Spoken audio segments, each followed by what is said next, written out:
Isu ini menjadi tatapan khalayak umum beberapa hari dan jadi cerita muka depan akhbar, beberapa akhbar berlaku tuduh menuduh. Satu pihak menuduh Menteri Besar yang itu, satu pihak lagi menuduh Menteri Besar yang ini. Apa sebenarnya yang berlaku dari segi pertukaran pohon pokok kelapa, pokok getah ditukar pada musangking ini? Siapa sebenarnya yang bertanggungjawab dan diberitahu akan diadakan siasatan? Berapa lama siasat ini?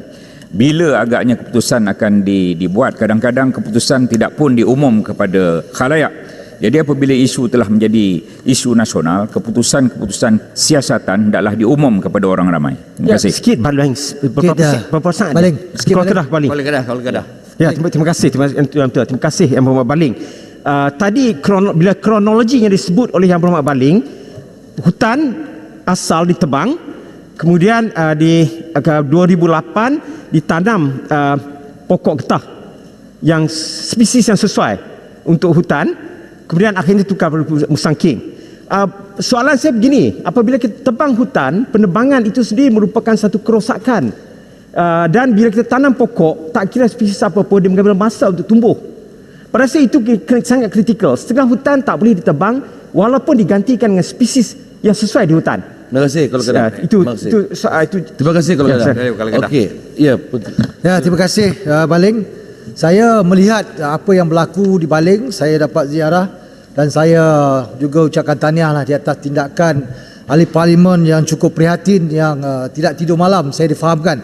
Tetapi apa yang kita lihat bersama, keadaan air yang ketika itu pun keruh. Maknanya tidak ada hujan tapi keruh. Jadi saya tak tahu bagaimana ianya boleh berlaku dan kenapa perkara ini dah sekian lama baru kita tahu ada kolam dan sebagainya. Apakah ahli parlimen Baling mengetahui keadaan ini? Terima kasih Jepul. Terima kasih rakan-rakan. Sedikit yang disebut sekejap, saya jawab ni sekejap. Yang saya bagi tahu kepada berkaitan dengan Pontian. Memang betul, dan kita hari ini bukan nak mencari salah sesiapa. Kita bukan nak cari salah mana-mana kerajaan, kepimpinan mana-mana. Kita nak mencari titik permulaan untuk penyelesaian. Sebab itulah Yang Berhormat Menteri bawa perkara ini secara kebetulan. Perkara ini telah berlaku dan kita minta kerajaan pusat, kerajaan persekutuan bukan lepas ini bagi kuasa sepenuhnya kepada kerajaan negeri. No more.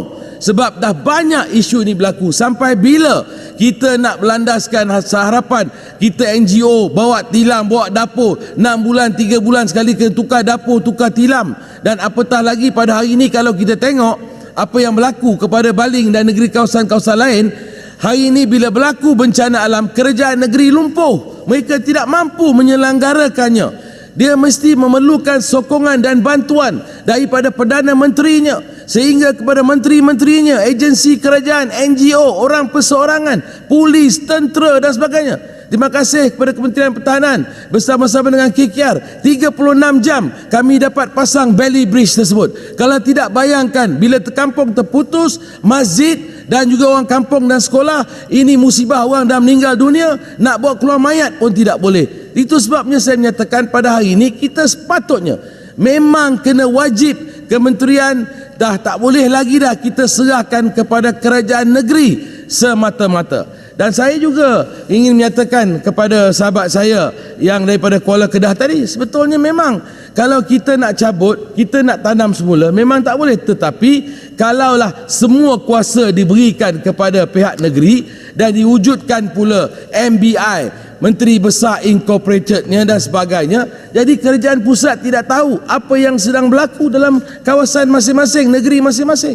Jadi saya lagi sekali, Datuk Yang Dipertua, apa yang berlaku kepada kawasan-kawasan kami, khususnya saya di Baling, saya merasakan sangat sedih sekali bila kehilangan nyawa. Dan saya dah cakap beberapa kali, saya pohon satu siasatan yang terperinci. Tak kisahlah KETSA ke Geo apa namanya yang selalunya buat Geoscience dan Mineral, yang mana di bawah jabatan iaitu Geoscience dan Mineral, yang sentiasa yang selalu membuat struktur tanah dan sebagainya, mereka yang siasat. Tapi saya minta pihak-pihak lain, agensi lain tampil ke hadapan menyiasat dan bagi tahu salah siapa yang lakukan ni. Dan saya nak kali ini untuk dalam perbahasan saya nak fokuskan kepada pindaan akta perhutanan yang diberi kuasa sepenuhnya kepada kerajaan negeri ini harus diberikan kepada kerajaan pusat. Jadi kerajaan pusat tahu setiap pergerakan dan setiap dari bawah Seksyen 11/2 iaitu bidang kuasa persekutuan.